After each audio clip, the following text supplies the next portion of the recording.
Bonjour à toutes et à tous.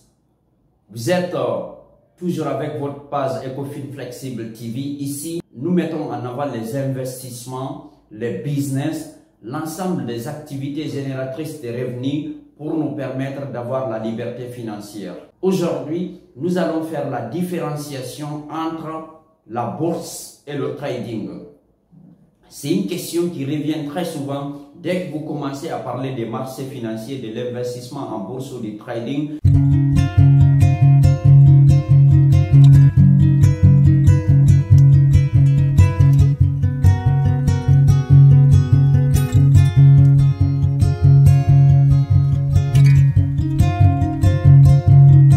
Je vous invite de suivre cette vidéo jusqu'à la fin. Cela vous permettra de comprendre en 3 étapes très simples les différences fondamentales entre la bourse et le trading.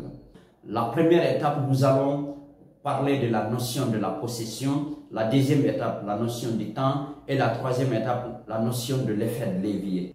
Pour différencier la bourse et le trading, nous allons commencer par la bourse. La bourse utilise la notion du temps parce que c'est la base même de tout investissement boursier. Dans la mesure où les investisseurs achètent des actifs, les gardent pour générer des profits grâce aux dividendes. Sur la notion de la possession qui est la deuxième étape, les investisseurs boursiers font du temps leur meilleur allié dans la mesure où ils ont besoin suffisamment de temps pour que les actifs qu'ils ont achetés génèrent des revenus pour capitaliser et la redistribution de ces dividendes, ils profitent sur cela. Donc, tout investisseur boursier doit forcément être allié au temps. Pourquoi? Parce qu'ils font des investissements à long terme ou à court terme, mais le minimum c'est au-delà d'une année et parfois ça peut aller jusqu'au-delà de 30 ans. Si nous prenons le cas de Warren Buffett qui détient des actions de Coca-Cola qui ont été achetées depuis 1988. La troisième étape, c'est l'aspect effet de levier. L'effet de levier, les investisseurs boursiers n'utilisent pas l'effet de levier. Pourquoi? Parce que ils ne font pas de la spéculation boursière, plutôt ce sont des investisseurs donc qui utilisent leurs fonds propres pour les placer et garder la patience pendant de longues durées pour générer des profits. Parlant du trader, le trader quant à lui, sur la notion de la possession, ne garde pas les actifs qu'il acquiert. Le trader d'abord, lui, il a la possibilité sur une action de profiter de la fluctuation et à la hausse et à la baisse. C'est-à-dire que lui, il ne fait pas une mise sur un actif, attendre sur la progression de cet actif. Le trader, lui, il fait des positions à court terme ou à très court terme qui vont de quelques secondes à quelques minutes, voire quelques jours, en fonction du style de trading qu'il s'est choisi. Donc, sur la notion de la possession, le trader, lui, il s'en fout pas mal de la durée de la progression de l'actif qu'il a acheté, mais il veut juste augmenter ses plus-values très rapidement et générer des profits dans le court terme ou le très court terme. Sur la notion du temps, le trader joue contre la montre. Un trader peut ouvrir une position et la fermer dans la même minute, soit en gain ou en perte. Donc, lui, la notion du temps, ça le préoccupe peu. Parce qu'il y a des traders aujourd'hui qui ne prennent qu'une position par jour. Par contre, il y en a d'autres qui prennent des centaines de positions par jour en fonction des différents styles qu'ils utilisent. Et ils profitent des fluctuations à la hausse ou à la baisse. Ils génèrent des plus-values et non des dividendes. Troisième aspect, l'effet de levier.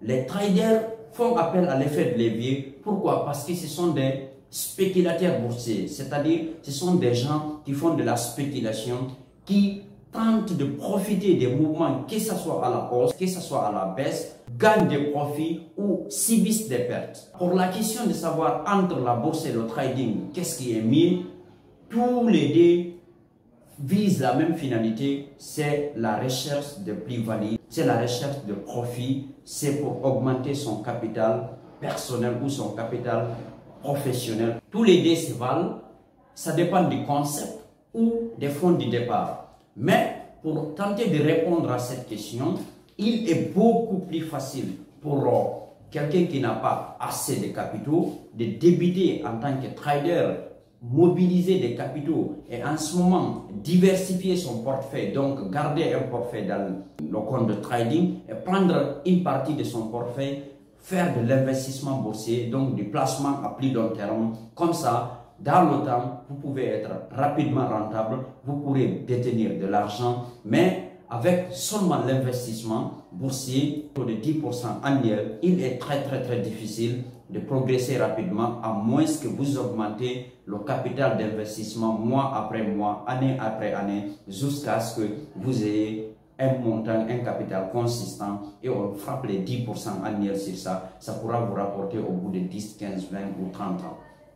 Mais par contre, le trading, avec un petit compte de quelques centaines d'euros aujourd'hui, surtout avec l'explosion des courtiers Forex, des courtiers en ligne, par exemple 200, 300, 400 ou 500 euros à la rigueur, avoir une bonne formation et une discipline hors norme, vous pouvez faire fructifier cet argent en profitant des fluctuations à la hausse ou à la baisse, générer des profits ne serait-ce que 10, 15 ou 20% mensuels. Là, vous faites le double de ce que l'investisseur fait avec le même montant en annuel. Vous pouvez le faire en semaine, en mois ou par contre en trimestriel. Donc, si vous optez pour le trading, il vous suffit d'avoir une très bonne formation, que nous faisons d'ailleurs, et d'être patient pour pouvoir capitaliser sur les très bonnes opportunités.